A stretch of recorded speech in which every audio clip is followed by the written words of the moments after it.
Lana, you're muted. Lana, you're muted. Not that. Not me. Lana's hello. Just like Shane McMahon's quad. 10 out of 10. Whatever. It is what it is. This is yeah. Welcome to the Cup, the Currently Unnamed Podcast. Well, we put the tea in reality, and we come here first to quench your reality thirst. And as you see, we're talking Wrestlemania today. We saw it, we watched it. We'll talk about how we feel about it. I'm Lana, your resident diva, here to give the tea, spill the tea, and drink the tea. You know how I do. I love me some tea. I don't have my cup. It's behind me, and I don't feel like going to get it. But y'all know what cup I'm talking about. The cup. It's here. You want it. You know you want it. It is what it is. And, yeah, get the cup. I'm drinking Sprite because, yeah. And where can you get the cup, Lana? You can get the cup at LanaCheeseCreation.etsy.com, my Etsy shop, where you can get the cup, the cup hats, and more cups, apparel, and other things. So check it out at Lana Cheese Creation. You see the link down there. As someone who owns a cup, highly recommend. They're high quality. They are very good at containing your hot chocolate. And so, yeah. If you are tired of not knowing what we're talking about, head on over to Etsy. Period. Look at that logo. You see that logo in the top right corner of your screen? You want that on your mug. You want that on your hat. You've obviously come to the cup to stay in the loop, and if you really want to be in the loop, you have to go and get the cup. If you want to be in the loop, you got to use your cup for your soup. Yep. Period. And yeah, it's Brook and Wes coming at you live from Wes's hosting room. Abode, yes. Yes. And we both play way too much Smash Bros. So today Wes actually has a tag for once. Yep. No, I mean, listen, I'm just here to talk about wrestling as always, even if I'm less enthused as previous paper. WrestleMania 39. WrestleMania 39 was something. It was interesting. It was a lot. And we're going to talk about it. And I think we should just jump right in, which I think. Yep. Yeah, let's do it. The first match of the night, WrestleMania Night 1, was Austin Theory versus John Cena. Yeah, so this match is absolutely dedicated to apologize to Lana. Thank you. Yeah, we need to eat a little bit of crow here. So we might also be professional gaslighters. But hey, it is what it is. But thankfully, they still deliver on a good match, right? I mean, yeah, I think the thing that kind of rubbed me the wrong way with this is you have John Cena come out with all these Make-A-Wish kids, and then he lost. And I mean, because we were in the part where it was like, oh yeah, Cena just came out with all these Make-A-Wish kids. There's no way he is losing this match. Not only did he lose, he lost by one. A-Town down. One. Yeah, he kind of got well. A little bit, yeah. I mean, let's be honest. The Make-A-Wish kids asked to come to WrestleMania. They got their wish. They didn't say John Cena had to win at WrestleMania. So technically, it was what it was at that point. So I mean, you're right, Lana, but I feel like it's kind of like saying, "Oh man, I really got to go see my dad like fight in a boxing match," and then you just go and watch him get absolutely knocked out in the first round. It's just such a weird message to be of like, this is these kids' hero. He's their inspiration. Watch him lose. Like, I don't know good people that have thought about this, but the match was entertaining. A solid 3.5 stars out of 5. I gave it a 7 out of 10. Yeah, exactly. Perfect ranking here, Lana. We agree. Honestly, I'd probably give it a 6. That's fair. I think it was good enough. It was good enough. Good over. So we're rating out of 10 is what we're doing? Yeah. Okay. Yeah. I'll split the difference here. 6.5 out of 10 seems like a the only thing that I did not like about this match was the ending, because we talked about it at the night too. The ref bumps are getting simple and are getting tired. If you Theory cheat to win, you could have the ref get distracted. It didn't have to be a bump. Eddie Guerrero, the late and great Eddie Guerrero, has given us at least 150 ways that you can cheat to win a match. Can we stop picking the same one over and over? Please. Please, please, and please. And it's not the only one on this card. Can you be 1% as creative as Eddie Guerrero? That's all I require. But that takes a lot. Knowing what we know now about who's running the show on Raw, which I'm assuming we'll get to later on, having Theory win this match is not surprising to me, especially because it makes him look like $1 million. You know, like makes him look great. So, sure, cool. All right, well, there we go. If we lose our slides in the middle of this, by the way, y'all, it's because my computer's gonna die. So we'll work without it. The next match, the Fatal 4-Way match with Street Profits, Braun Strowman and Ricochet, the Viking Raiders, and Alpha Academy. Now I have to say, this was one of the best matches of the night for me. This match was insane, crazy. I was entertained. Honestly, I really only remember two spots from this match. One, how the Street Profits won, and two, Angelo Dawkins stopping the Strowman Express. I don't know if there's a better way to articulate that, but just body checking Strowman as he's mid-run. Got to admit, I honestly think the person who came up looking the best out of this match was Angelo Dawkins, and I don't think anybody would have called that coming in. He looked like a movie in this match. Also, the best another spot that I recall is the spot where everybody was on the ring post on the side, and Ricochet just flipped over and pulled that was crazy. I enjoyed this match. I don't know much else. Or my favorite Viking Raiders match of all time. Bad. They were so good, and the main roster has murdered their creativity. That's all I have to say about that. Because I'm not going to use one of my allotted 3 rants today on the Vikings. I have to agree with you, though, Lana. I actually enjoyed this match quite a lot as well. So I thought it was so good, and it was very entertaining. I was entertained the entire time I watched it. I was like, "This is great. This is great." I don't know. I gave it a 9.5 out of my ranking. So, for context, we are recording this on Friday the 7th. So Raw happened. SmackDown just finished after I'm recording this. So we did see the Street Profits fight the tag champs. We're not going to say who that is just yet. On Raw this past Monday, and they did lose. Does that kill their momentum that they had from winning this match a little bit? Kind of. I think it does a little bit. Yeah, you're right. I'll try to judge this in a vacuum, though, which is it didn't really sell the Street Profits well. Yep. I think maybe the only thing is I was really expecting the male models to have a sway into this match. Where were they? With the whole, Chad Gable, Otis. I thought we'd see Otis, but we only saw Otis. And that's not bad, but I kind of wanted to see some Otis to continue that storyline. So I'd give it a 7.5 for me. Well, the rumor mill on Twitter is saying that Triple H wanted to give Chad Gable a singles run after WrestleMania and give him a push, possibly even take the U.S. title off Theory at SummerSlam. And he told Triple H he's coming to do what he's doing right now with Otis, and that he doesn't want to do it. So that angle could have been nixed. If it did, I'm okay with it, to be honest. Move. But yeah, if that's the case, I'm fine with it. I mean, Chad Gable's an amazing talent. We talked about it before. Yeah, so this match was good. I'd probably give it a 7 out of 10, only because I don't think storyline significance-wise I can give it much more than that. I don't feel anything about the Street Profits winning. But the match itself was great. Yeah, as y'all see, it left. It's gone. We won't have it for the rest of the show. That's fine. I thought it was good. I thought seeing everybody, it was just a good match. And Ricochet is insane. So that was the notes I wrote. I took notes on this show because I wanted to make sure I gave you my feelings or how I felt in the moment as I watched it.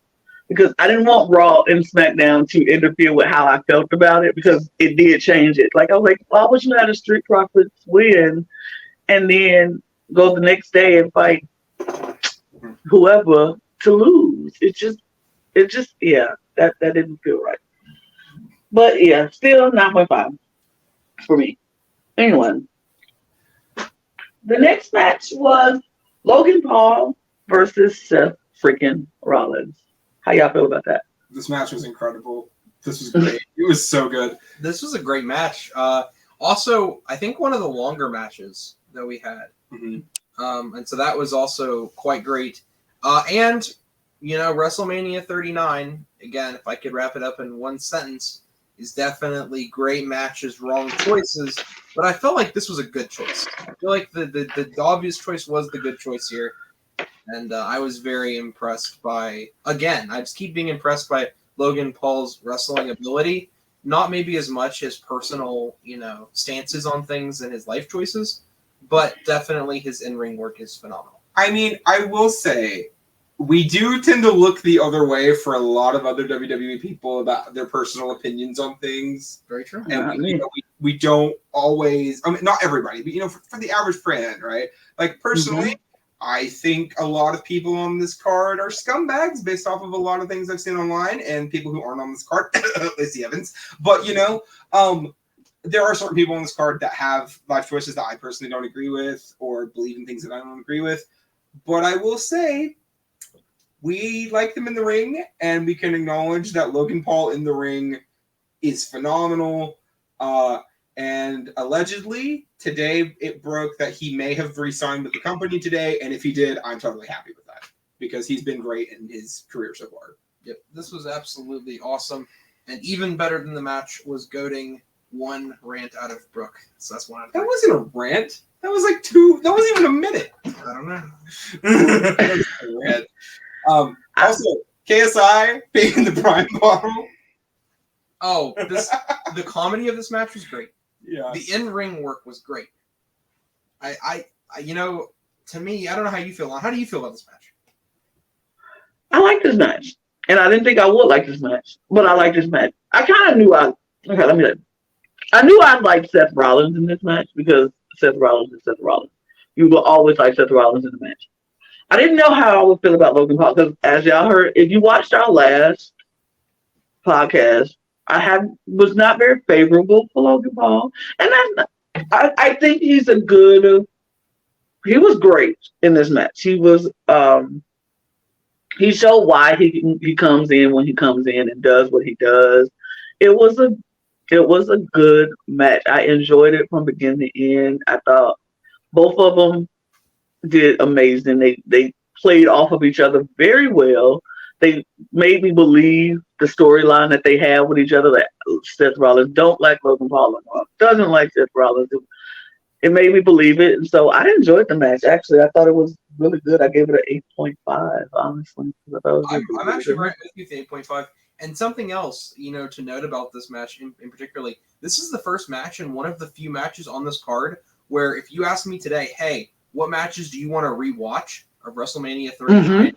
That would be one of the ones where I go, yeah, I want to watch KSI get hit in a prime can again. That sounds great.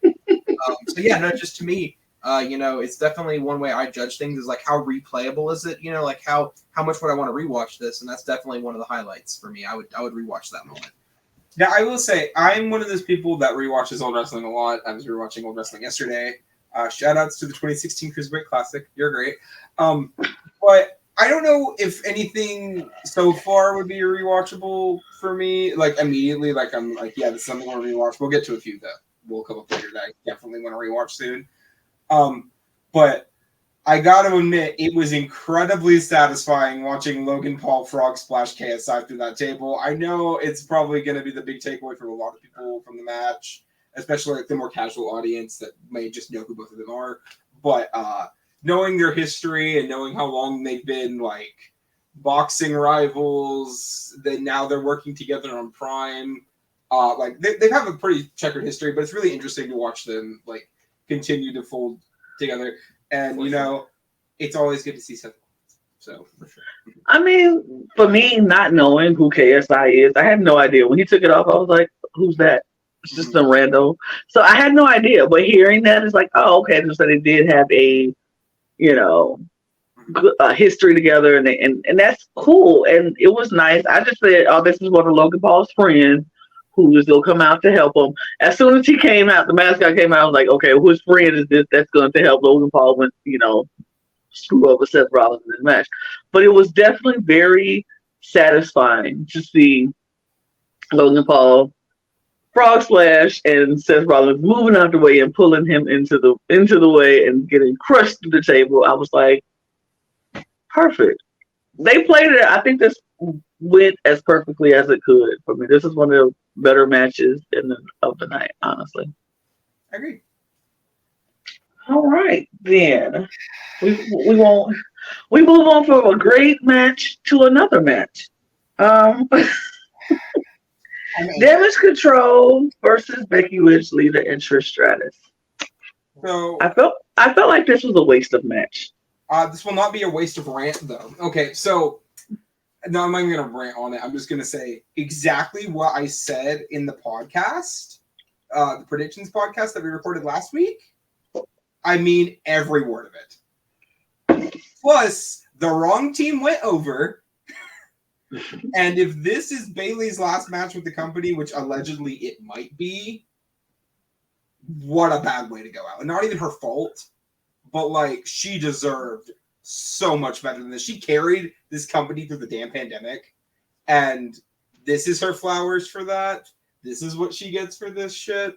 No way, no how. Yeah, I said it before, which is how can you take 6 women who are so good and make me care so little? And they figured out a way. They persevered through all expectations and gave me a match even worse than I was expecting, which is genuinely impressive in its own weird, twisted, sadistic way. But you know, that being said, they still were 6 good women in the ring. Now, of course, to me, I could watch and I could see Lita's age in her wrestling. You can see, Stratus's age in her wrestling. Not as badly, though. Not as badly. Yeah, Lita has aged. Like last year, when she was having that program after the Royal Rumble with, I believe it was Becky, but it might have been someone else. Regardless, whoever she was fighting after WrestleMania last year. Yep. That was after Royal Rumble. That was good. She was like in her element.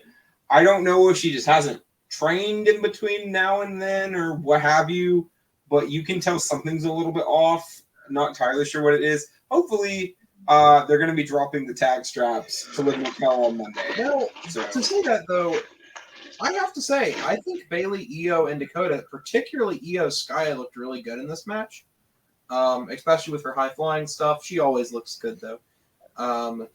So it's just a shame that they didn't go over, because I think they definitely looked better in that match and then lost, which felt a little strange. I personally, if I had to rank this out of 10, I'd give it like a 5 out of 10. This would have been so good on a normal episode of Raw. Like, it would have been totally fine. When I think WrestleMania, I think big moments, big events, big storyline stuff, whatever. And even though the storyline's been going on for months, this didn't feel like the big crescendo guys, to me. There were belts there and they were on the line? We talked about it. What? I mean, come on. Yeah. Again, just strange. What about you, Lana? Where would you put it? 1 out of 10.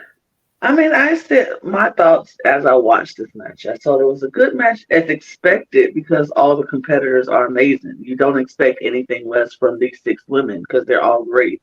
And it was a good show. It was nothing spectacular, nothing huge. I gave it a 7.5 out of 10 because I was like, for the competitors, it was good. They put on a good show, the best that they could. It's just, we didn't care.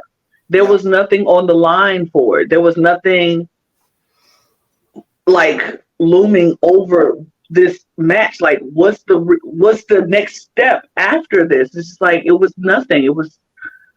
It just didn't do it. But they all did really well. That's why I gave it a 7, because all 6 women are great competitors in the ring and they gave a good show. It was just the fact that I didn't care about this match at all. Mm-hmm. So I would probably give it a 4 out of 10 because I really just don't care. Like, I have no care about this match, especially because normal people won. So, also, enjoy. Glad you came back to the company, Dakota. You and Io are going to keep getting pushed down the card because you just lost the number 1 contenders match on Raw on Monday. So, we'll talk about that when we talk about it. But let's move on to Rey Mysterio versus Dominic Mysterio. I thought this was a good match. honestly. I was entertained. I enjoyed seeing Dominic get a whooping with the belt. That was funny to me. I thought the entrances. Let's talk about the entrances from both of these competitors. Because Dom coming out in the police van with all the cops. I was like, this man.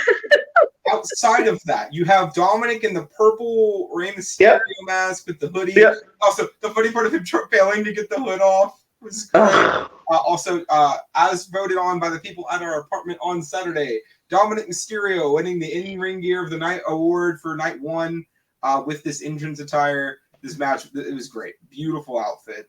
But not to mention, Rey Mysterio coming out in a lowrider. With Snoop Dogg. What song is it? Is it Nothing But a G Thing? First it was Gin and Juice. Yeah, no, nothing but G Thing. And then going into Eddie's music. What? And then he gets his own stuff. We talked about it in the predictions video. We kind of figured Ray would probably win here, especially because this is his weekend. And you have the Hall of Fame bundling it. I'm glad he did. Also, I will point out though, they had a couple matches that were sponsored at WrestleMania. Mm-hmm. It's not like a weird one to choose to be sponsored because this is like a really deep emotional storyline, and it's sponsored by, correct me if I'm wrong here, Cinnamon Toast Crunch Emoji Edition or something like Cinemoji. Cinemoji, that's what it is. Cinemoji Toast Crunch. You had the little dancing Cinnamon Toast Crunch at ringside. Fun fact, played by Sol Ruca from NXT, which I thought is hysterical. But it just felt like a weird juxtaposition of things. Yeah. Yeah. I don't know. Nothing screams intense emotional family drama more than Cinnamon Toast Crunch. But that's okay. Rating though, because I liked this match. It wasn't my favorite because again the emotional stakes were high, but the wrestling didn't really show that to me very much. But it was funny. It was a good comedy wrestling, I think. And I think Dominic Mysterio is just kind of the king of heel comedy right now. He is very funny, I have to admit. Every time he speaks, I laugh. So I'd probably give it a 7. I thought it was a good one. Prison Dom, I've told you all before, Prison Dom is probably my favorite character on programming right now. I don't know why. It's just so stupid, and I love it so much.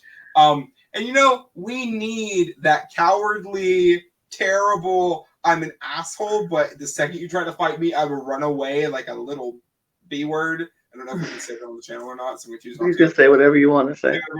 Run away like a little bitch character in the heel portion of the roster, and right now Dominic is filling that role, and he's doing a great job. So props to him. I couldn't agree more. I think I gave it a 7. I gave it a 7 as well because I thought it was just good. It was fun. I'm giving it an 8. I think this match was fantastic. Completely understandable. Am I frozen? You're good. Okay, good. All right. Well, that was nice. Let's move on to the next match, which is the SmackDown Women's Championship match: Rhea Ripley versus Charlotte Flair. Okay, I need to formally apologize to somebody because I have been hypercritical of a certain 14-time world champion on this podcast before in my conversations with my fellow wrestling fans, saying that Charlotte Flair can be lazy in the ring and that most of her in-ring work is kind of sloppy. Charlotte, I'm sorry. You did so good. I would like to formally, I'm not going to give you my stand card just yet. I need to see more of this high-quality work, because I think you're taking time off now, which is totally fine. You've been around for 4 months. It's about normal for you. Come around for a little bit and take time off. Sounds good. But I wish this was her whole title defense, though. Because this is, I think, the only time she defended the belt on pay-per-view during the reign. And I wish there was more of this during her reign. But it was really great. I love this match. And it got robbed of 5 stars from Dave Meltzer. It only got 4.75. Yeah, well, Dave Meltzer's a hack. 6 stars in the Tokyo Dome. I'm not even gonna cap about it. But I will say this: surprisingly, and I was not expecting this going in. This is my favorite match of night 1. Really? For the tag? Yeah. Oh wow. Even more than the next match that we're going to talk about. We got one before that.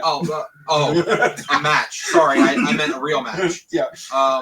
So yeah, I really, really enjoyed this match. I think it was extremely high caliber wrestling.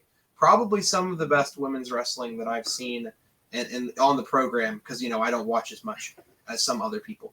But again, extremely good performance, great victor. It felt like a Wrestlemania event. Honestly, it was so good. If it would have main evented night 1, I would have not been sour.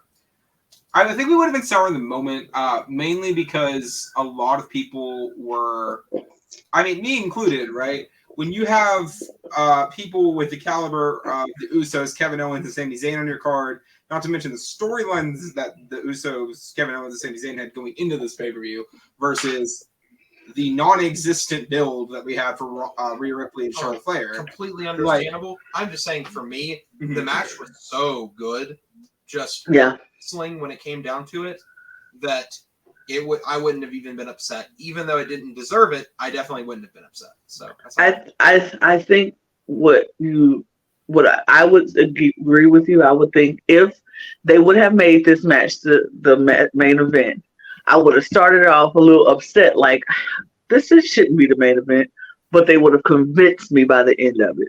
Sure. By the end, I would have been convinced that, yes, they should have been the main event, and they deserved the main event, and we would have just had to be like, you know what? Props to you, Rhea and Charlotte, because y'all proved all of us wrong when we said you shouldn't have been the main event. They just showed why they could have and should have been the main event, because they were great.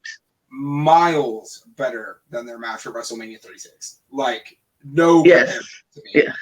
Way better. Also, so good. Riptide will never stop looking on like $1 million. Yep. Every time. And we also had that little Rhea Bianca feud teased on Raw. I could see it. So, yeah. Okay.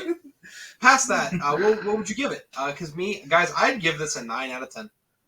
Wow. I gave it an 8.9, so I was right there with you. Honestly, I'd give it a 9.5 out of 10. I think this match is incredible. Yeah. It was just a good match, and they proved why they could have honestly been the main event for WrestleMania, and good on them. And we all knew Rhea was going to win. There was no doubt about it. That was the one prediction I was like, I feel so very comfortable about. But also, I also want to give props to Charlotte because of how she reacted after the match.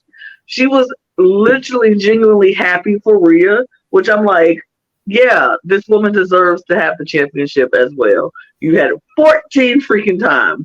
Let this Rhea deserve to win. Lana, you can only become a 15 champ if you lose. Times. Exactly. Exactly. Yeah.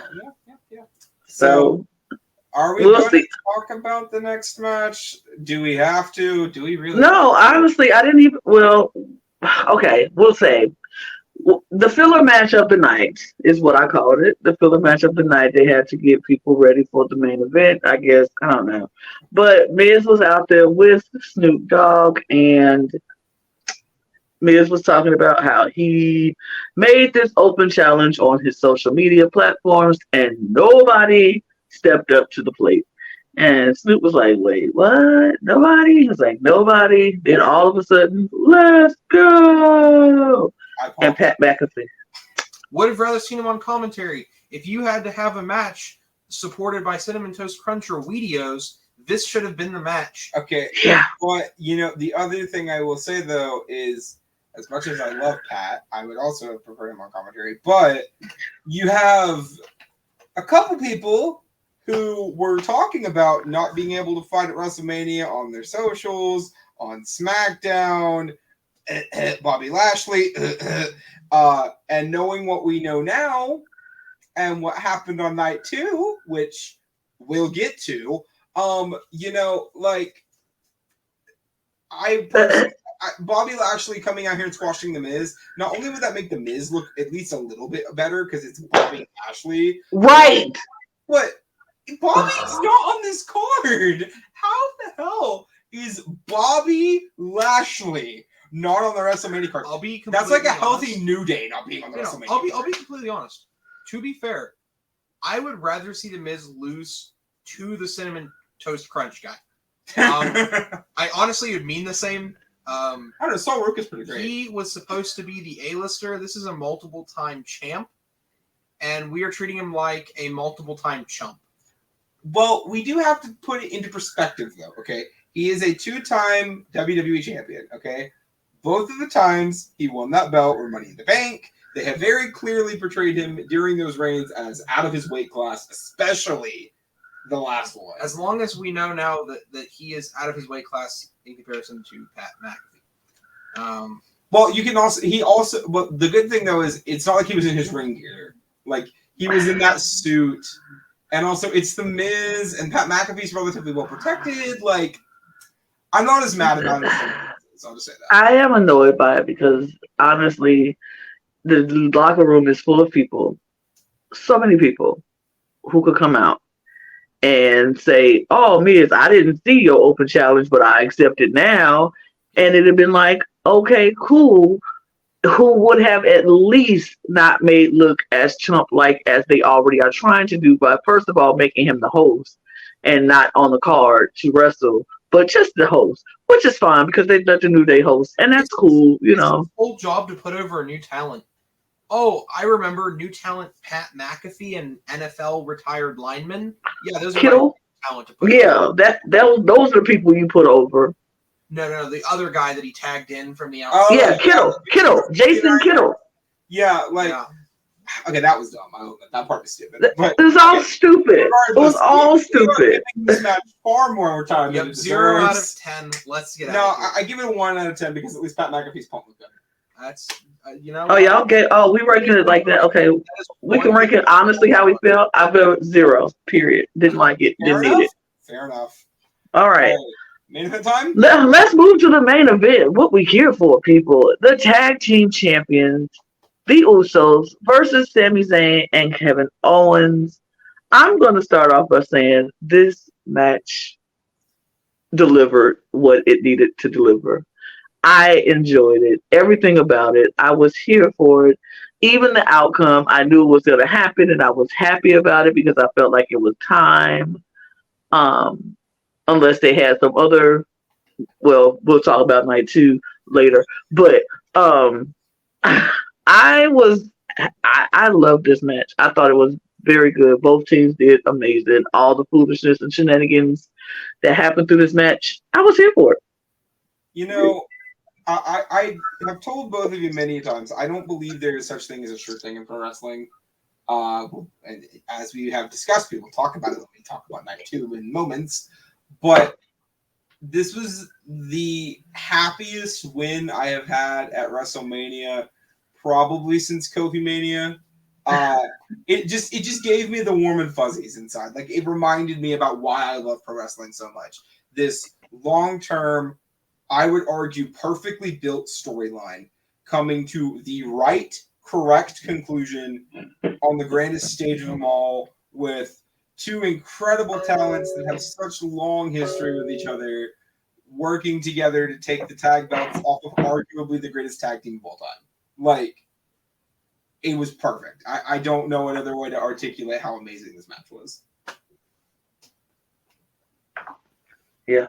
Yeah, I mean, as much as I'm not a huge fan of Canada, I have 2 good Canadians. And your Stratus is Canadian. I had 2 good Canadians. I have to admit, I'm forced to admit it by this match. Trish Stratus didn't make me admit that with the match. Fair enough. But this one I have to give up what I have to give up. This was fantastic. Hey, Edge is Canadian. I said so far on night 1, said what he said. 2 good times where I've had to give it up. And you know what? I do give it up. I give them their flowers. They are the coolest. El Generico was great. Sammy is great. Kevin is great. And the Usos are fantastic. So this match delivered stellar. Definitely for me, match of the Mania. For me. That was my Not the whole thing. Yep. Oh, Not Mania for me. Not for I. We will get to my match moments from now. And I will be honest, my match of the weekend is not on this card either night. My match of the weekend was at Stand and Deliver, which, if you all don't care, I would like to just do a 2-second in between night 1, night 2, just, hey, Stand and Deliver was great, but, what? The Stand and Deliver. Yeah, Stand and Deliver, or Witness Me. But regardless, this match is great. This is just 10 out of 10 for me. Like, this is one of the matches I would rewatch. I would definitely rewatch this match. Mm-hmm, for sure. I gave it a 9.5. I'll give you one better. I will rewatch this match. And also a 9.5. One reason it's not a 10. And it was the weird miscue for the Halula kick at the end. Yes! It just stood there. Yes! I was like, what happened? Do you remember at the end when Jay just stood there like this? Like dude, that was Montez Ford on Raw. Was it? Yeah, that was Montez Ford on Raw. So at the very end of their match on Raw, because we did mention it earlier, Kevin and Sammy beat Street Profits on Raw. You had this weird thing, and Montez Ford just kind of stood there, like running back and forth, and Sammy had to run up and then push him into the thing. I was like, what happened? I'll give it a 10. So weird. Hey. Why did I give it a 9.5? I gave it a 9.5, but I don't remember why I gave it a 9.5. Yeah. That's understandable. Okay, so still a 9.5. All right. Before we head to night 2, I don't want to talk about every match on this card, but I do want to go ahead and say, because my match of the weekend was on the Stand and Deliver card, not on the WrestleMania 39 card. So off of NXT Stand and Deliver, I really only want to talk about 2 matches. One of them, Indy Hartwell finally winning the NXT Women's Championship. Love that. But there is nothing that can describe the immense feeling of perfection that I got watching Wesley, Axiom, Dragon Lee, Ilya Dragunov, and JD McDonough in the rivalry for the NXT North American Championship. On the predictions video, my tag said Axiom Stan account. That has not changed. That will likely never change. Also, that man is so attractive. Take the mask off, King. But you have Dragon Lee, who made his debut at Stand and Deliver, just as amazing as we thought he was going to be coming out of Mexico. Wesley, who's been putting on, to borrow a quote from Sheamus here, banger after banger after banger for the NXT North American title. Absolutely. And then you have Ilya Dragunov and JD McDonough, who their history is long enough that you could write an entire college paper on it. Yep. Delivering some of the best in-ring work I've seen in this company in ages. Ilya Dragunov selling his ass off this entire match. Dude, watch this match. If you don't even watch the whole card, if you don't even watch NXT, watch this match. You will get why people love wrestling if you don't. I couldn't have said it better myself. This is my first time watching NXT, anything on NXT. Mm-hmm. And that match got a 9.8 for me. It was so good. It was so much action, and everyone was so impressive. The bodies were flying all over the place. It was just an incredible match. I enjoyed every second of it. I was very much involved, and I was like, from beginning to the end, it was just a great match. And Indy, yes, I agree with you on Indy. That was a good match too. I gave it an 8.5. I thought it was a really good match. Mm-hmm.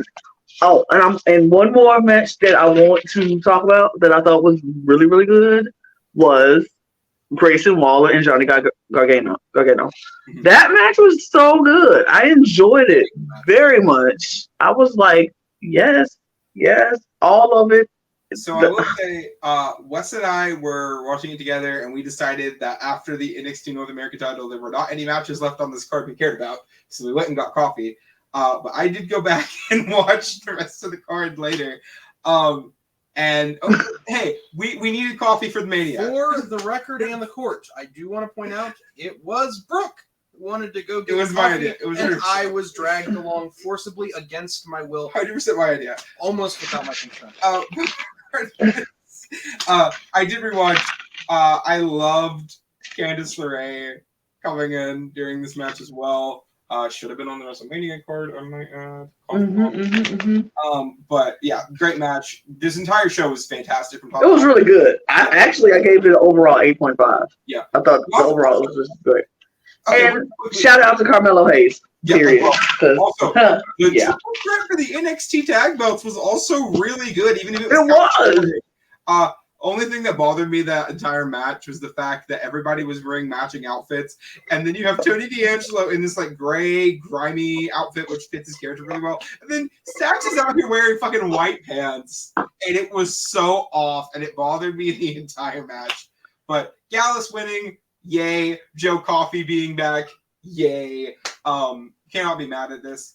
Also, don't know if anyone watched the pre-show, but apparently Rip Fowler and Jagger Reed out of the Schism requested their release on Monday morning, so we'll see how that turns out for them.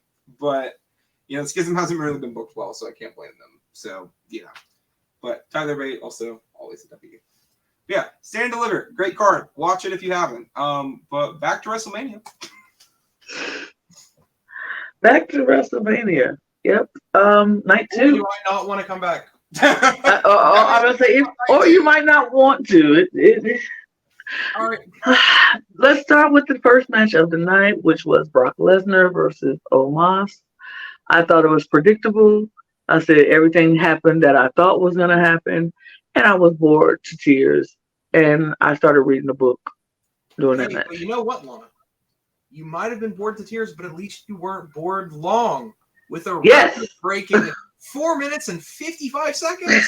Isn't it crazy to me? Is it crazy to anyone else that's not even like the shit? He hit 2 bumps and then got pinned. What? First off, Homo sapiens rise up. Secondly, I will say. Did you say Homo sapiens? Homo sapiens rise up. That's his fan base. Period. Homo sapiens. Oh, all right. Yeah, but Homo sapiens rise up. He's the nicest dude. I don't care if he's not great in the ring. He's the nicest guy online. Yeah, I was gonna say he can be nice in person, but I'd rather him be nicer in the ring. Okay, you'd rather be meaner in the ring. Like you wanted to be good. But have him do a missile drop kick. He can probably. It'd be scary, but he probably could. But regardless, Omos. I will give Omos this in his 2 years that he has been with the company, right? And because he had his first match at WrestleMania 2 years ago with AJ Styles. In that time, he has improved significantly. Okay, and let's keep that a buck. He's getting a lot better. NDP being his mouthpiece has worked out very well as well. But that does not excuse this match. I did not enjoy this match even a little bit. I was sick of Omos body slamming Brock Lesnar. I believe we all were, out to a point. I found this hilarious because to me this was Brock Lesnar versus early Brock Lesnar. Just Brock Lesnar versus Brock Lesnar. German suplex versus body slam. Man who talks for you because you can't talk. I mean, everything was there. A one-move Millie. Like, again, it was great that I got to see that, and I found it ironic. But that's as far as I can find. Okay. I will say this. The only thing that brought me joy in this match was like the first 5 seconds when Omos was slinging Brock Lesnar around like a rag doll. I was like, this is funny. That's nice. But then it turned to the predictable. And I was like, well, whatever. I don't mind Omos because, and this is why I don't mind Omos, because I think I'm so desensitized of bad wrestling, seeing Brock Lesnar in the early Brock Lesnar years and seeing the great Khali in his entire time. WWE Hall of Famer, the great Khali.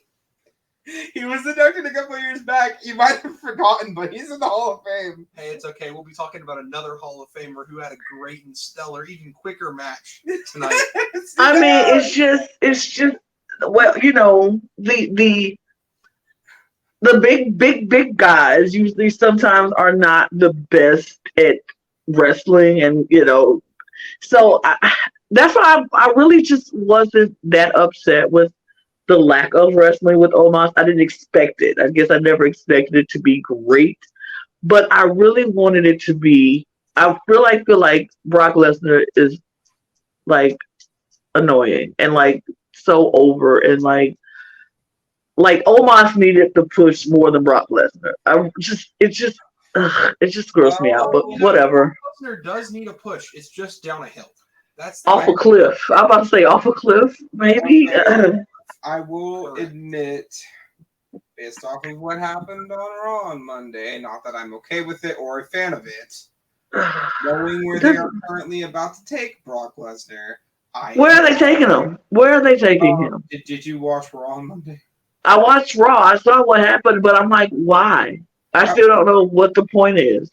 I mean, I agree. There's no point, but I'm at least happy that Brock won here, so that way it doesn't further devalue him. But we'll talk, not him, Brock, him, other person we shall discuss in. Okay. But all right. You know, whatever. Long story short, the match was fine. Solid 1-star. Move on. Also, Dave Meltzer gave this match 3 stars and gave this match more than the women's tag, which is insane. Wait, 3 stars out of 5? Yes, out of 5.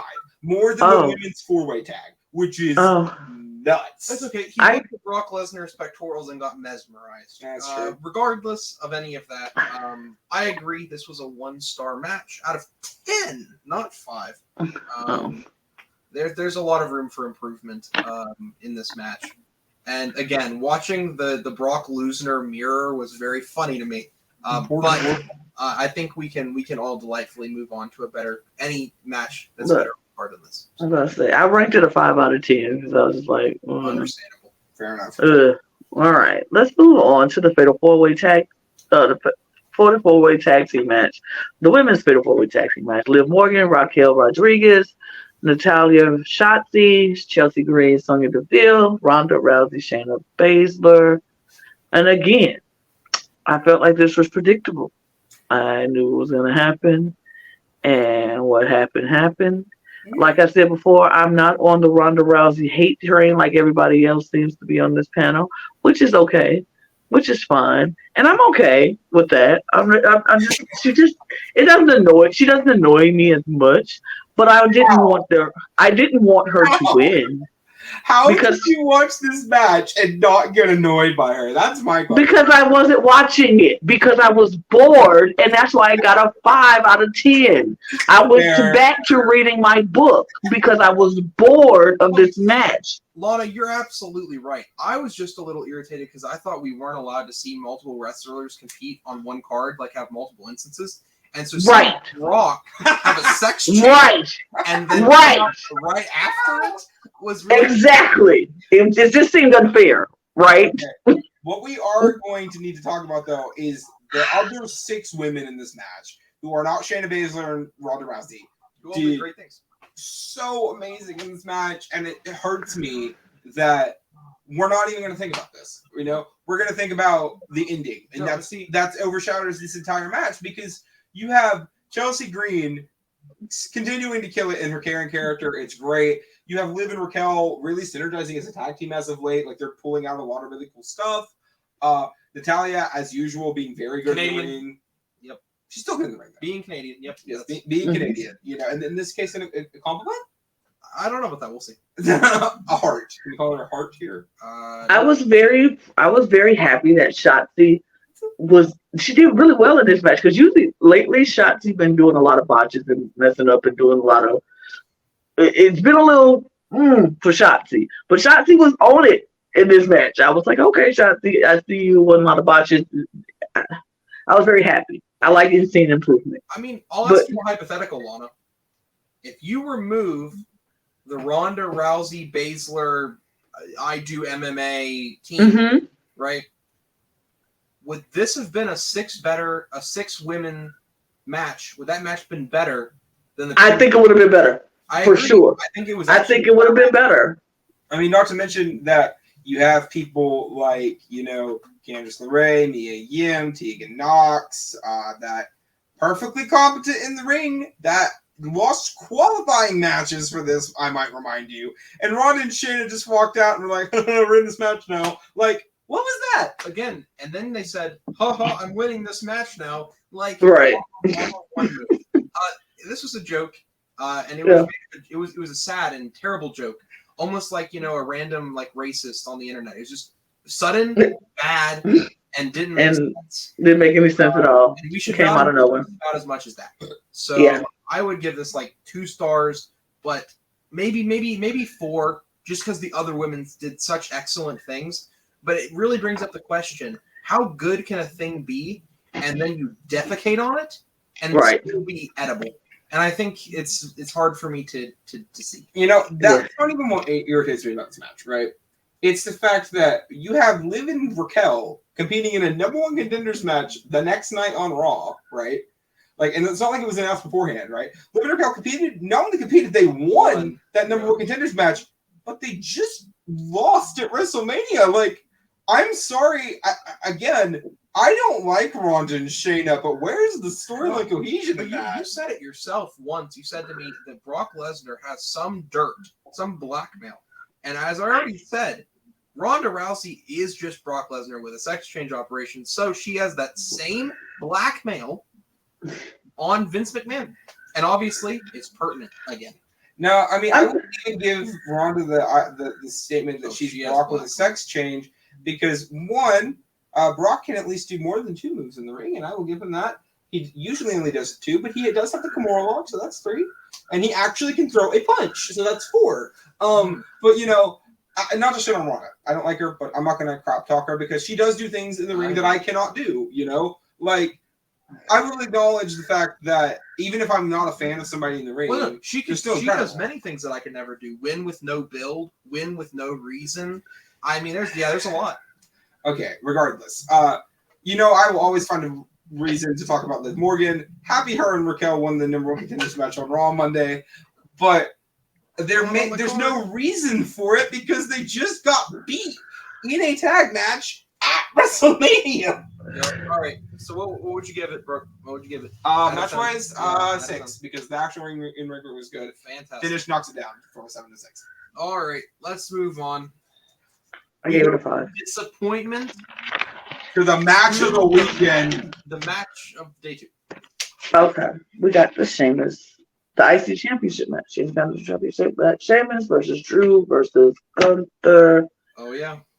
I thought General Gunther.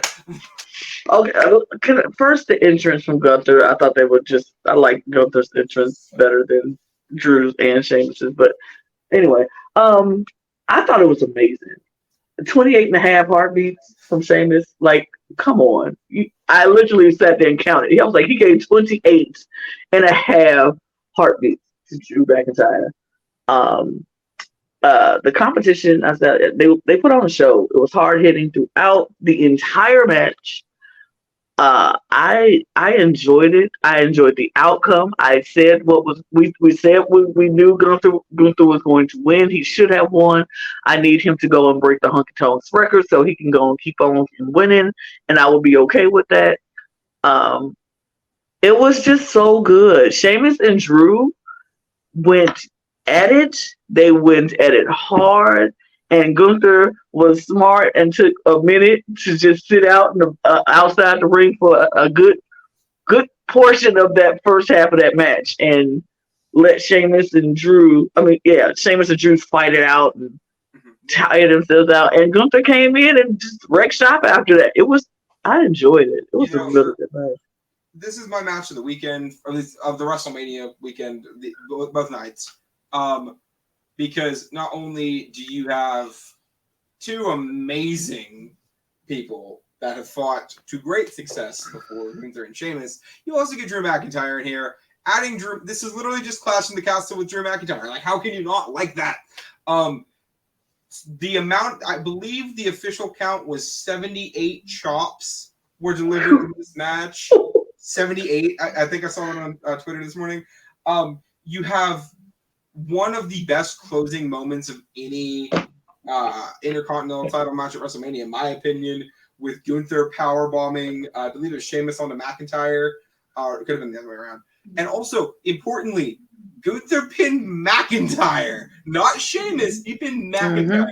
So not only has he beaten both of these men now, right? He's now the 3rd longest reigning Intercontinental champion. He is inching closer and closer to that record. He deserves that record. Yep. And this match deservedly got 5 stars from Wrestling Observer. How can you not love this? Match was amazing. It was so good. You know, when you talk about movies, one of the things that you can say about a good movie is that it's very well paced. And I personally found one of the best things about this match, even though it's not a movie, you can also talk about its great pacing. Specifically, Lana, I was also going to point out that the whole idea of having McIntyre and Sheamus fight first while the ring general stays back and makes his entrance later, I just felt that the cinematography of this match was absolutely stellar. Along with the performances, along with the physicality. I mean, going from Ronda Rousey's punches to someone like Sheamus, McIntyre's, or Gunther's, almost, complete difference. Completely, chopped, my expectations in half. So, it blew it out of the water. Fantastic. Great match. And that was a great match. Very high marks. Somewhere in the 8 and 9. I gave it a 9. Solid 9. So, this is going to be a match, I feel like, in about 5 years that people are going to be like, you want to see a brawl in WWE? Go watch this match from WrestleMania 39. I just can't see a world where that doesn't happen. This is a certifiable WrestleMania banger. Again, Sheamus, keep your momentum, buddy. You deserve it. Also, I would like to, I know we don't really care about him here, but it is kind of important.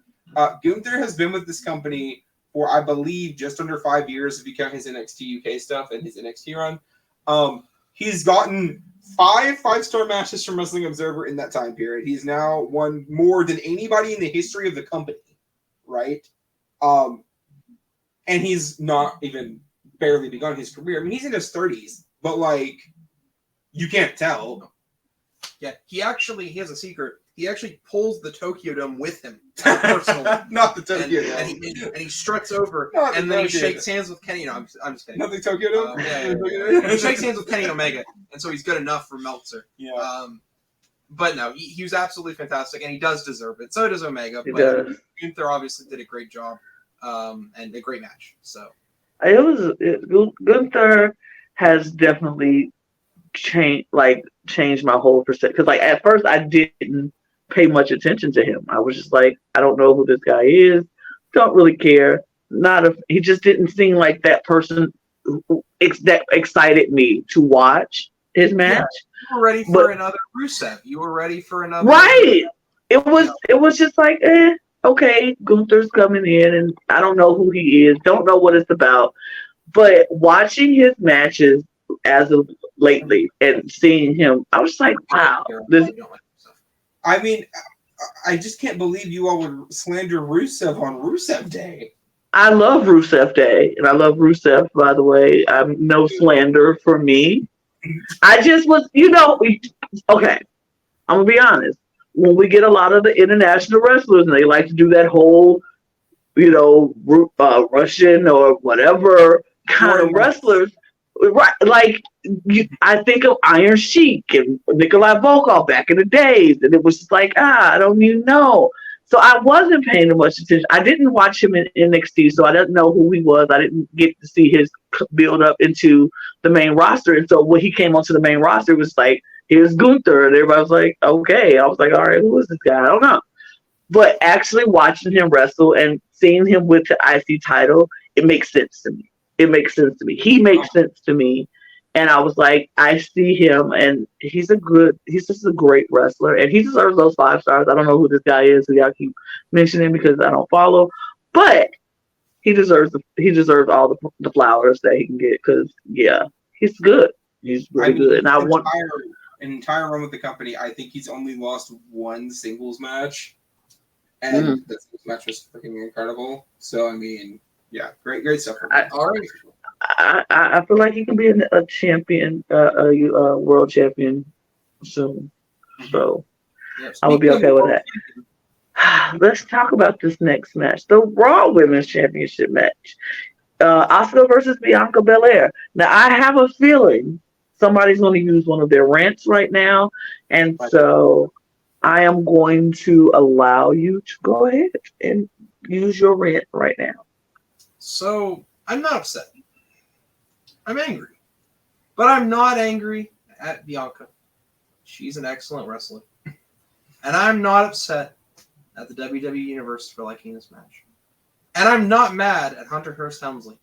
Because I do not believe that this was his fault. And in fact, I want to state I did declare that Asuka would win this match. But I had not factored in one horrible, sour, disgusting factor. And that was Vincent McMahon. Because I thought that he was canceled. I thought he sexually assaulted someone. I thought something bad had happened. I thought he would be gone. I thought he'd be out of my mind, out of my hair. I wouldn't have to deal with him tonight. I thought this would be one day out of the years we've had to deal with this gremlin that he would be finally gone and Asuka could win at WrestleMania. Asuka could do it. But here I am. The surprise of honestly the entire WrestleMania, where suddenly Vince is back. And I should have known Vince was back because Asuka lost at WrestleMania. And nothing is more Vincent McMahon than crushing my dreams and making Asuka lose the greatest stage of them all. So a couple of things. One, allegedly Vince was not even at WrestleMania backstage, so this was a direct Triple H call. Secondly, they made the right decision. I know you don't want to hear that. I'll believe it on my death. Bianca's getting close to the record. We haven't really been paying attention to it, but she's about to break the Raw Women's title record. She's very close. And if anybody deserves to hold that record on that roster right now, it's Bianca. She's been killing it as champ. Amazing defense after amazing defense. This match was great. I don't think it was as good as Rhea and Charlotte, which I did not think I was going to say that coming into this show. But, I'll give credit where credit is due. I think this match was great. I don't think it was as good as Rhea and Charlotte, mainly because I don't think it got enough time to be as good as Rhea and Charlotte. But, I liked it. I liked it a lot. And I was a little sour at the outcome at the time, but now I'm not. I think it was great. We also have to remember, if you ever want to win a match, don't bring sick kids, bring healthy kids, because they really do it for you. Oh, they give you the win. Also, AGT alumni, the Divas of Compton, making a great presence at WrestleMania. It was great. Loved them. I'll speak now because I have some things to say. I was shocked. I have to say, I honestly thought Asuka was winning this match, and I was okay with Asuka winning this match. But I'm not upset that Bianca won this match because I always love Bianca Belair. I am going to be a Bianca Belair stan till the day she decides to leave WWE, and then I will be a stan after that. So if Bianca Belair has one fan, it is I, it is she, it is me. I loved everything about this match from beginning to end. Yes, the Divas of Compton coming out, opening up for Bianca was amazing. First of all, Asuka's entrance, amazing just as well, with all the different Oscars coming out before her, and then her in that blue mask. I was here for it, and I was like, yes, Asuka, period. And then the Divas of Compton for Bianca, and shout out to Bring It, because Divas of Compton was also on Bring It, period. Yes. I just loved it. And knowing what we know now about the little girl whose mom passed away that morning, and she still came to WrestleMania, still did her thing, I was like, okay, I see you. My heart went out to her, and my prayers still go out to her family. But it was just so good. It was so good. And that match I thought was really good. And once Bianca won, I was like, wow, shocking. But then I was like, but I ain't mad at it. Not mad. I knew in my spirit, something in my spirit said, Wes is somewhere upset, really upset right now, very mad right now. I felt it. My spirit told me, I felt it. I was like, oof, he is not happy right now. But I'm sorry. Because I was not that mad. I was like shocked, but not mad. I have to say, for everything that Vince McMahon has done to me, and the 0-5 statistic that I have to deal with for the rest of my life, She'll be 1-5 next year. Don't worry about it. Yeah, we'll see. Depends on where Vince is. But regardless, at least it's to Bianca Belair. And I do have a massive amount of respect for Bianca Belair. And, for that girl and her family, she got to see her champion win that night. The kids don't get that. But yeah, the Make-A-Wish kids, I'm sorry. Well, listen, I'm not going to let them live down the Make-A-Wish kids didn't get their wish. I'm sorry. They did not. I mean, that's facts. Those are facts that the Make-A-Wish kids. You let the Make-A-Wish kids come who wanted to see John Cena, and they got all that just to watch John Cena lose. Now. It's okay. People love subversions of expectations these days. Yes, I swear to God. Okay. Regardless, moving on to. Oh wait, we didn't rank the match. 8 out of 10. 8.5. I get an 8.5 as well. Mostly talk about this, but okay. This because. All right, here we go. Up there with like the ending of the Royal Rumble 2005. Like honestly. I mean, okay. Here we go. This is the thing. Okay, Miz and Snoop Dogg. Miz and Snoop Dogg are back out because they're the host, and Miz is upset with Snoop because he said, "Yo, man, you made me fight yesterday, and I didn't want to fight. You made that match. I had on a $10,000 suit. I didn't want to fight in my $10,000 suit, and you made me do it." And Snoop was like, "What, you want to do it again?" And he was like, "No, I don't want to do it again. I don't want to fight." He was like, "Oh, my bad." And he was like, he was like, "No, my bad." And then here comes the money. Shane McMahon comes bipping and bopping it out the back and down the ring and slinking and sliding and dipping in whatever he do. And he comes out. And they're going to make this match. The ref is following Shane, so they're making a match. Shane goes, they start, and he jumps over the Miz and falls and stays down. His squad. Their squad just down. I mean, we would be remiss to not bring up some classic quad tears in the past. Most specifically, the 2 quad tears that his dad had at Royal Rumble 2005. Shout outs to Shane for following in his dad's footsteps, just like he always wanted. But then you have, I believe it was Jessica Carr was the ref for this match. Yes, she was the ref for the match, and she told Snoop what to do. Yeah, Miz was calling spots from the ground, apparently. Yeah. I mean, again, this is something I brought up that night, too. This is the reason they trust the Miz this much, right? This shows you how much they trust him and how much they know he's able to work on the fly like this. Because you can't just end the segment with Shane having a broken quad and Miz just on the ground. Like, it doesn't work that way. So you have Snoop come in, punch the crap out of the Miz, right? Hit a very bad people's elbow, but it was a people's elbow nonetheless, and get the pin. So now WWE Hall of Famer Snoop Dogg has a win at WrestleMania. Do with that what you will.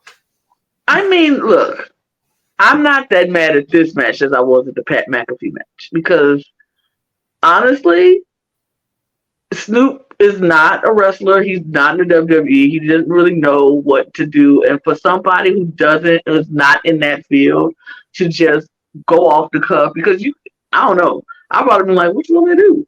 What are we doing? And he just went along with it and just did his version of a people's elbow. I don't expect Snoop to do the great rocks people's elbow. I don't expect Snoop to be athletic because Snoop is a rapper. That's not what he do. So, I mean, if Snoop was somebody like a boxer or somebody who was an athlete, yeah, I expect him to be more athletic. Snoop is not that.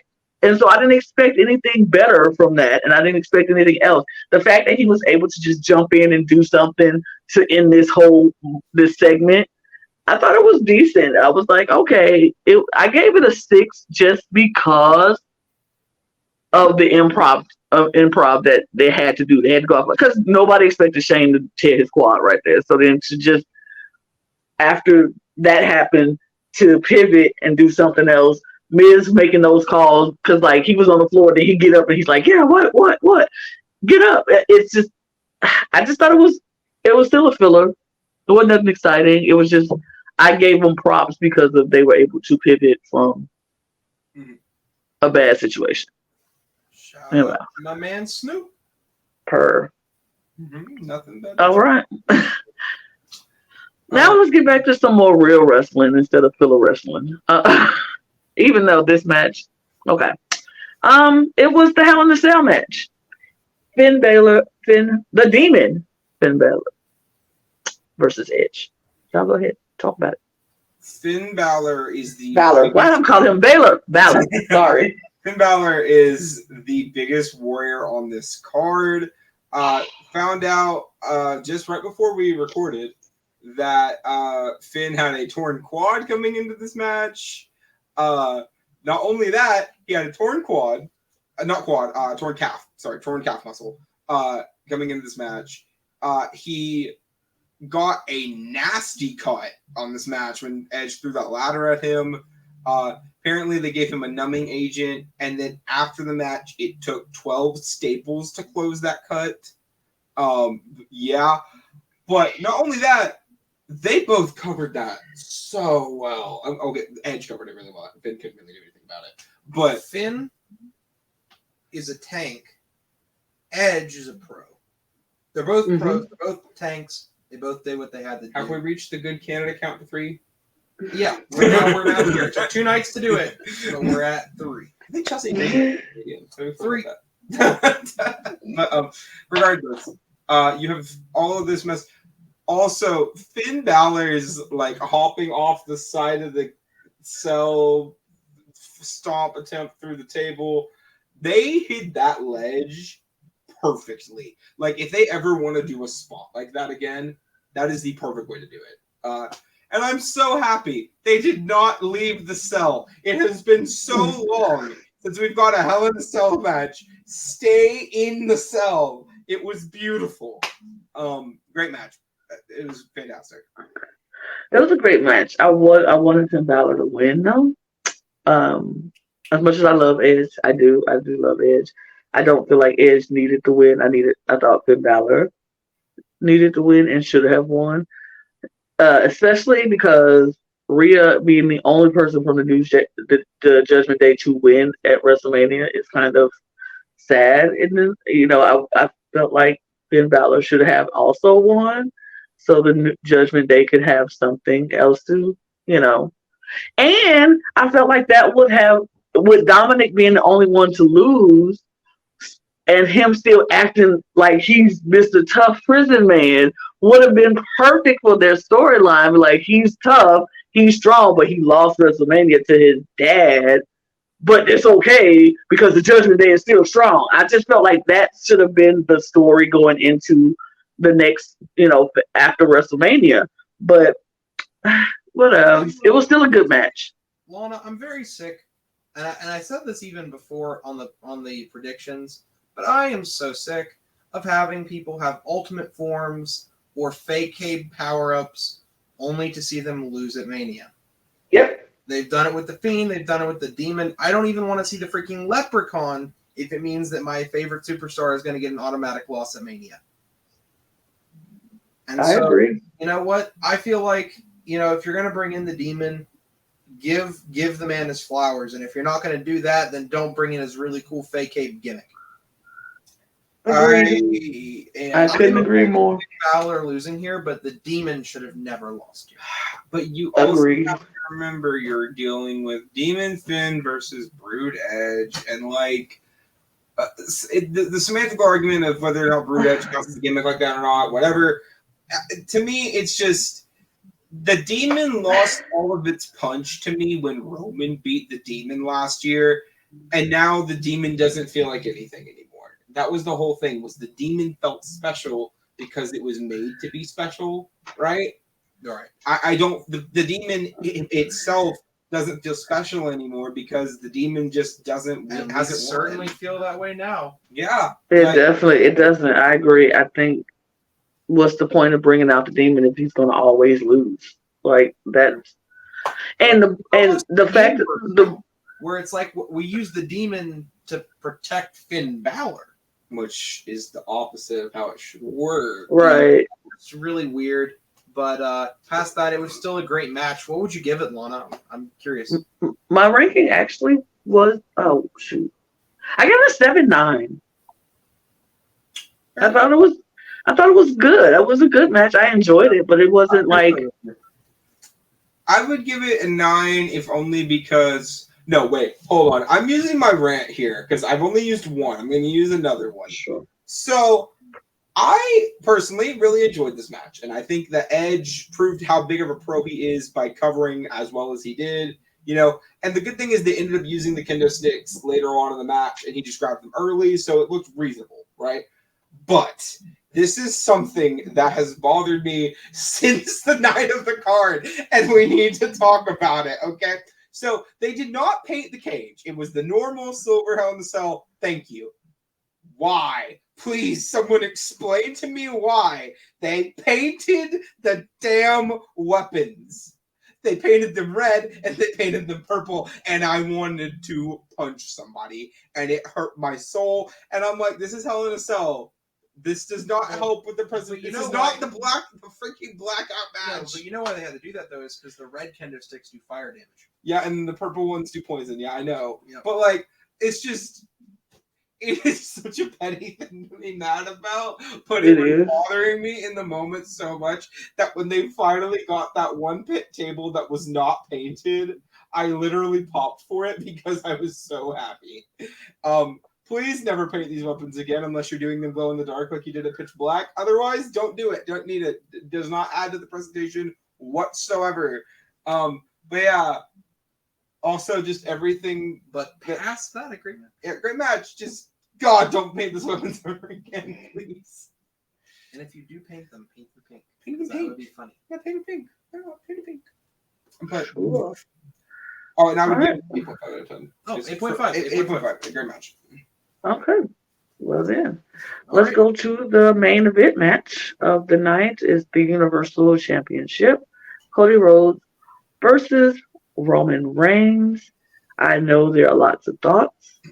I'm sure some people will agree with things and others won't. So I'm very interested to see how we are feeling. We're rock, paper, scissors and see who goes first. Yay. Okay. Lana, would you like to go first, or do you mind if I go first? I will let you go first because I really feel like this is going to be very interesting. Here's my rank card. Take it. Thank you. Okay, so I have told you all both time and time again, and I've already said it once during this podcast. Nothing is a sure thing in WWE, ever. Okay? There is never a single time where I go into a show and I am 1,000% confident on what is going to happen, right? However, I have never felt more confident that something was going to happen and it not happen on a wrestling show in my entire life. I think the closest I can say is like Cena The Rock, WrestleMania 28. I thought Cena was going to win. He didn't. Like, and here, that match didn't even have any stakes. That was just a pride thing. Right? We're getting more Roman as world champ. We're not getting Cody as the champ right now. We lose all of this amazing, natural, organic build that you have built over the past year towards Cody winning this belt at WrestleMania. It's gone. They are never going to get the same reaction or the same fan support behind him that they had right now with him winning that night. And also, it's not even that Roman won, it's the way that Roman won. Because we have seen over and over and over this Roman is dead in the water, and yet Solo or the Usos or Sami Zayn sometimes back in the day would find a way to screw somebody over and Roman would keep the belt. It's been happening since Kevin Owens versus Roman at the Royal Rumble 3 years ago, almost. Or no, 2 years ago. Like, it's been that long, right? I'm at the point now where I'm not only sick of this title reign, and I'm not sick of it in the, he's such a good heel, I want a face to knock him off. I just don't want to watch anymore. I am not interested in where they're going to take this group. Because all that's going to happen is if, let's say Roman wins, okay? Roman wins this match clean, okay? In a theoretical world, Roman won this match clean. I would be okay with that a little bit more. I would still be mad. I'd still be angry. But I am just so over Roman having, not only does he have one, he has both of the belts. So it's not even like we can look at another world title program and be entertained like we used to be able to when Big E was WWE champ. We just have to sit and wait and wait and wait and wait. It's almost 1,000 days now. We're at like 950, I think, or something like that, like something ridiculous like that. And it's okay. We can just have Snoop Dogg or Pat McAfee win Money in the Bank. Sure. I mean, at this point, I don't care because whoever wins Money in the Bank is not going to take the briefcase off it, the belt off him. So I want him gone for a long time whenever he drops these belts. If they make us wait another year for him to drop these belts, I'm tuning out until they drop them. Like, I cannot deal with it anymore. He's going to hit 1,000 around Money in the Bank, I think is when it's supposed to happen. If he does not drop these belts at SummerSlam, I can't do it anymore. I just can't. All right. Well, I will say, for the people who watch, who don't know, Cody Rhodes is my favorite wrestler. It's Asuka's very close. And you know how fervently I care about Asuka, but Cody Rhodes is my number one. I really loved him back when he was undashing Cody Rhodes. And when he left the company, I felt like he was jibbed, just like my other favorite wrestler, Dolph Ziggler. And if he leaves for AEW, I will support him, even though he won't. But I still love him. No way. So my heartbreak hits on multiple levels. It's kind of like a sedimentary rock of how many layers of disappointment I felt in that moment.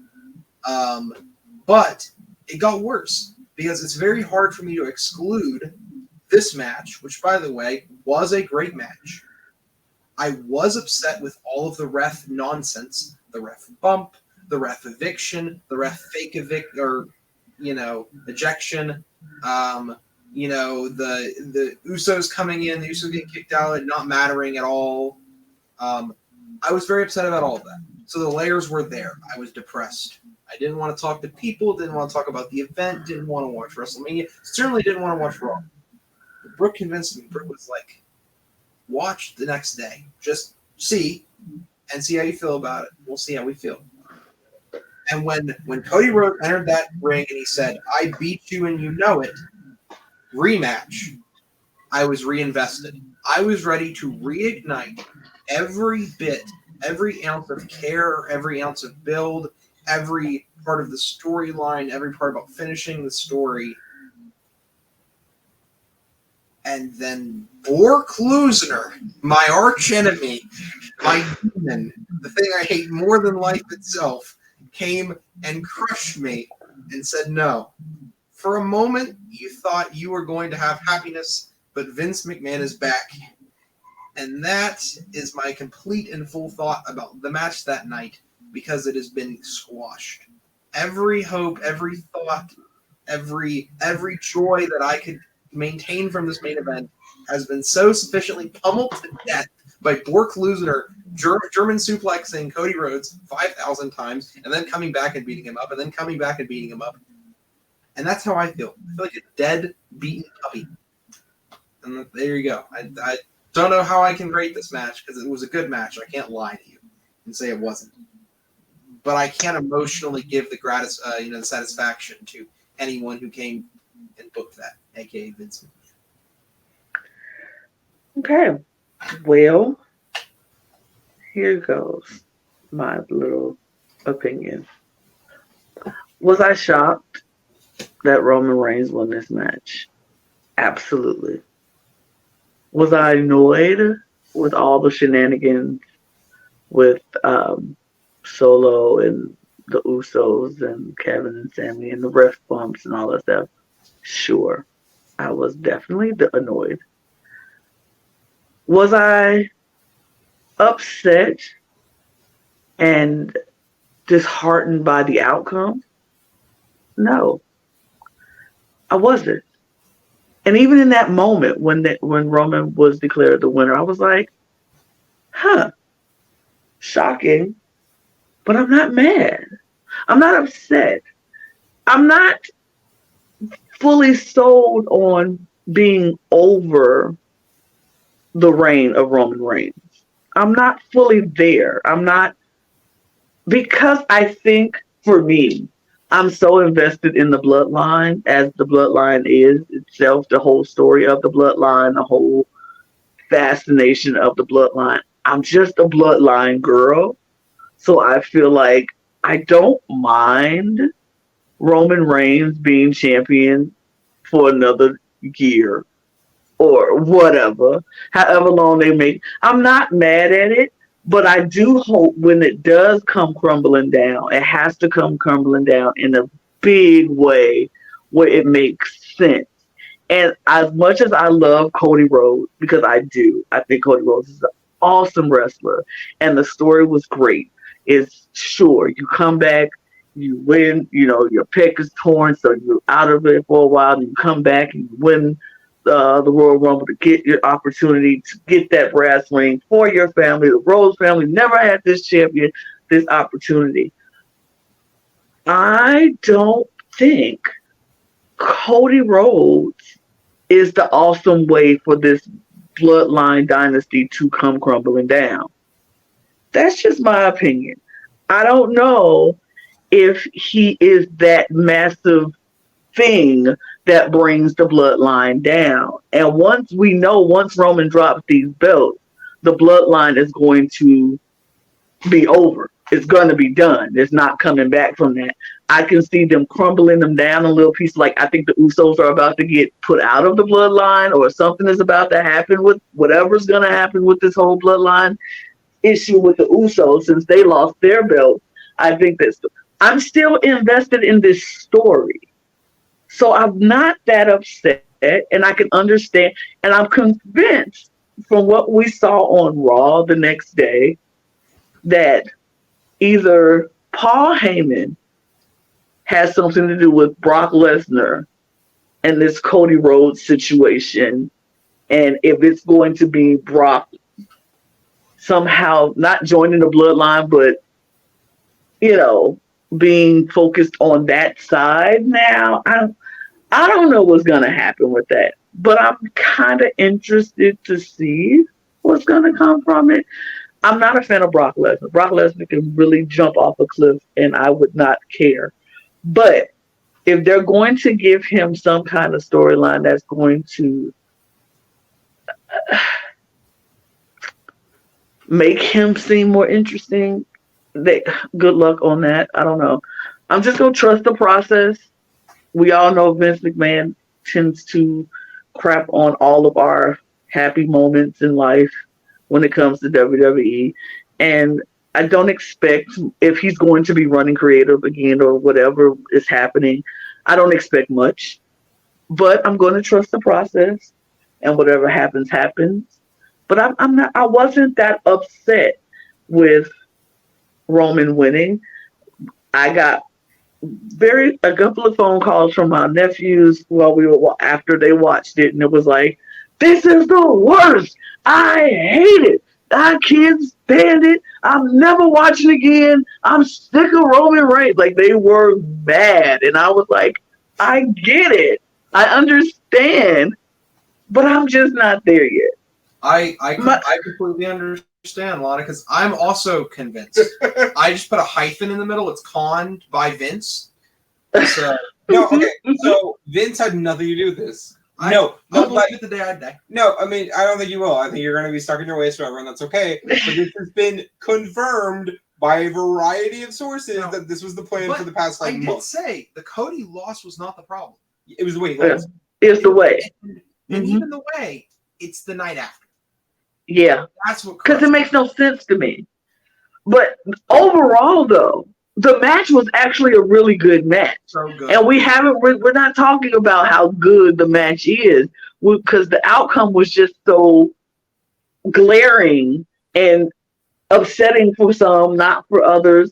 But it was just interesting. But the match itself was good. I literally honestly gave the match itself a 9.3 because I thought it was a lot happening, and they both performed so well. Yeah. Cody and Roman were great in this match. And they were great together in that match. Mm-hmm. Question for you, Lana. You said Cody Rhodes is not the man to crumble down the bloodline. If you had to pick, who do we have then? I don't know. That is a question that I can't answer because I don't know who it is. Now, I feel like maybe Cody Rhodes could be that at some other, but with more build up, with more, like, I feel like he needs to have more fire, and this story has to be built up better and more for me to say Cody Rhodes can take down the entire bloodline. I'm not saying he can't do it. I just said this wasn't the time for him to do it. Understand. I mean, I'll keep it a buck. If it's not Cody, I realistically think there are only two other people that can do it. And one of them is currently your reigning and defending Intercontinental Champion Gunther, and the other one is Jey Uso. And outside of those two, who else? Who else? Like, maybe Seth. I doubt it. I don't even think that fits either. I feel like if they're going to do something, even if it's not, I think if they, like, The Rock could come back and do something, but I don't believe that is a good enough thing because he's not there all the time. So I don't feel like. Was the plan not to make Cody the next face, even if it's because, again, if you say Cody when, mm-hmm. I'm okay with that. Cody when makes sense to me. Saying it wasn't the right time, it needs more build up, but Cody if. Yeah, not Cody if. I think it's Cody when. I think it's going to be Cody. It's just, I said, and I told my nephew after this, I said, I think SummerSlam will be when Cody does it because. Yeah, it's just, I feel like whatever's going on with this Brock Lesnar thing, and I was right there with you, Lana, until the Monday after Raw. Now I'm so confused because Vince being back in the company, maybe it wasn't WrestleMania, but maybe it is now. For sure, Vince is back to some degree now in some capacity. I'm very worried because Vince was the same man who booked Cody into the dirt. I just don't trust him. Yeah, I don't trust him either. I don't trust nothing Vince McMahon does. Well, we do need to remember, though, Vince is also the man that booked Cody to go over Seth Rollins 3 times. Triple H wasn't in power then. So we do have to acknowledge that part, too. There is a double-edged sword to it. Yep. But the last person you will ever hear me defending on this channel is Vincent Kennedy. There's that. But, look, the only way I can do it is this. We are going to just have to see what happens. Mm-hmm. I wish we were in a different place right now than we are. Then you're right. We cannot change that. Right. But even if it was just him losing at Mania and then the Raw stuff didn't happen, I would be happier.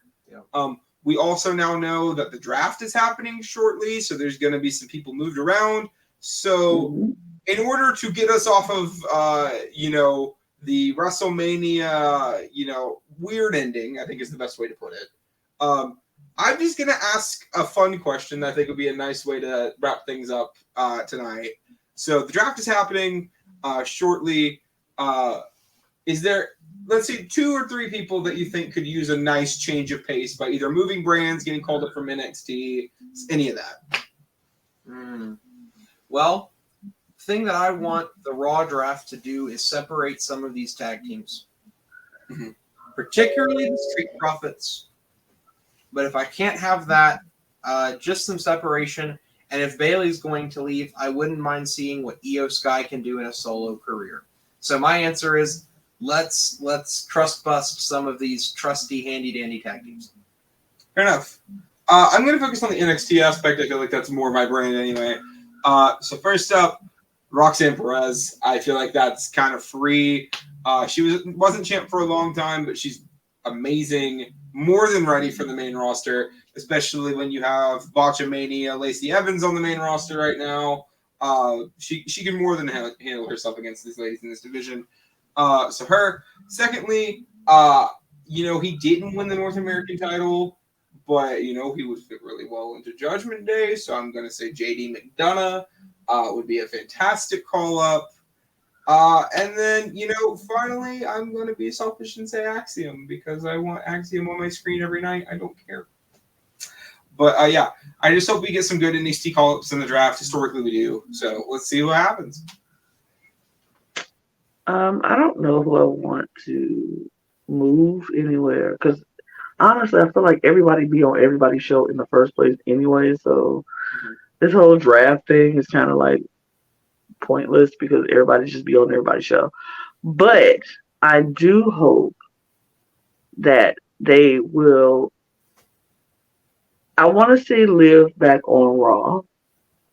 I feel like she had. I feel like her on SmackDown is she's done the SmackDown Women's Champion. Now let's bring her on Raw. Let her win over there. That's fine. I want to see. I feel like Judgment Day needs to just move on to SmackDown, and since Rhea is there, the rest of them need to go there, and just do what you're doing over there. That's fine too. And I agree with you. Some of the tag teams need to be split. I feel like we have now seen Angelo Dawkins become the star of that match in of Mania. So, and we saw Montez be the star of his match at the Elimination Chamber. I feel like they can both do really well and have great solo performances. So, one of them go to Raw, one of them go to SmackDown. Let's do that. Do that with the Alpha Academy. Split them up. Yeah,